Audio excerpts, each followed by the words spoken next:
for today is video nga guys, at ngayon nga ay meron tayong isi-share na iba't ibang uri ng mamimili na na-encounter ko So ayun nga, kung makikita nyo nga dyan guys, ay ako ay nagbo-boneless dyan At yan nga pala ay 2 AM.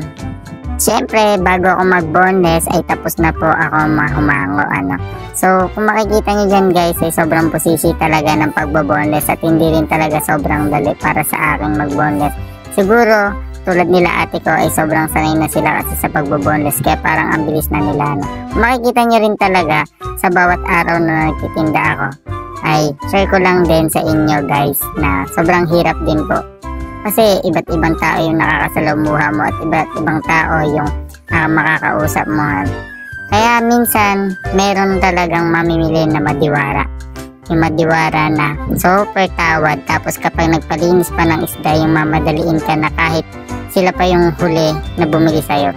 At minsan syempre meron din talagang mga pag minadali ka, wala ka na lang magagawa kung hindi sige unahin na sila, dahil minsan alam din natin na meron din mga customer na mas nakakaintindi pa talaga Minsan yung mga ganun ay yung sila pa yung may kaya, sila pa yung may pera, yung madali.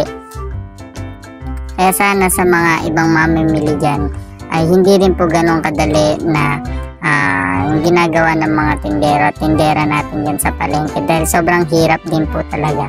Ako bilang isang estudyante ay napakahirap po para sa akin na gigising ng maaga, kukuha ng tinda, then after nun pag nagtinda may mga tao na babaratin ka, may tao na super tawad naman na halos hingin na lang yung isda na binibili nila. So minsan dapat po ay maging makatarungan din po tayo, dahil hindi rin po ganun kadali yung pagod at hirap ng mga tindera natin sa palengke. Kung alam naman po natin na kaya naman po natin yung price, dahil alam din naman po natin na ganun talaga na tumataas ang lahat ng bilihin. Dapat po suportahan din po natin sila, dahil alam po natin na may mga pangangailangan din po yung mga tindera natin. Nagtitinda po sila ng marangal, at yun nga din po, minsan talaga may mga tao na super tawad na nga po at tinidiwara pa.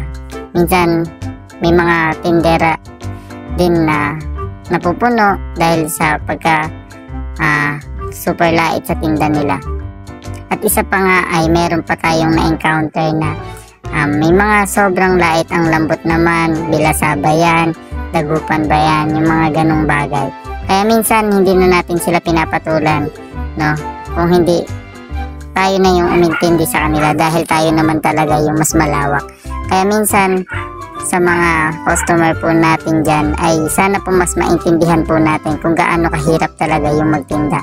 Pag kayo po yung nasa sitwasyon ng mga tindera po natin, ay mas maiintindihan nyo po kung gaano po kahirap na kumita ng pera pagdating dyan. Hindi po ganun, hindi po ibig sabihin na madami pong tinda yung tao ay madami pong kinikita yung mga yan. Minsan nagsasakripisyo sila dahil nalulugi rin po, mahina yung kita, diba? Kaya po minsan sana po magtulungan po tayo bilang isang Pilipino na hindi lang po dapat tayo yung manghatak sa mga bagay na dapat po tinutulungan natin silang umangat. Hindi po natin sila hinahatak pababa. Kaya kung makikita nyo guys, ay sobrang hirap talaga para sa amin na dumiskarte kung paano kumita ng pera.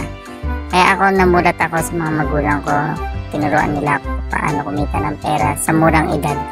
Kaya ako saludo ako sa mga magulang ko, dahil pinalaki nila ako ng tama at pinalaki nila ako na may takot sa Diyos. Tigit sa lahat ay marunong makikapwa tao. Kaya po sa mga kabataan dyan na ang nanay nila ay tindera, wag po natin sila ikahiya, kung di mas ipagmalaki pa natin sila, dahil makikita natin na marangal, maganda yung kanilang trabaho. At ito nga guys, tapos na ako. Kung makikita nyo nga dyan guys, ay medyo umaga na, at ayan nga, ang dami namin tinda, diba? Meron kami pampano, at kung makikita nyo nga yung super laki na isda na yan, ayan nga pala ay tuna. At meron din kami pampano, lapo, labahita, malaga. At ayan nga pala yung mga tinda namin. Siyempre hindi ko na maisa-isa yan sa super dami So kung makikita nyo nga dyan guys, ay Madami kami tinda at napakasariwa, diba? At lahat yan syempre galing ng dagupan, ano. So, ayun nga guys, yan lang ang ating short video ngayon. At yan ang aking isinishare, ano. So, ayun nga, may mga humahango din syempre sa amin. Maraming salamat po sa mga sumusuporta sa amin. Ito lamang po at God bless you all.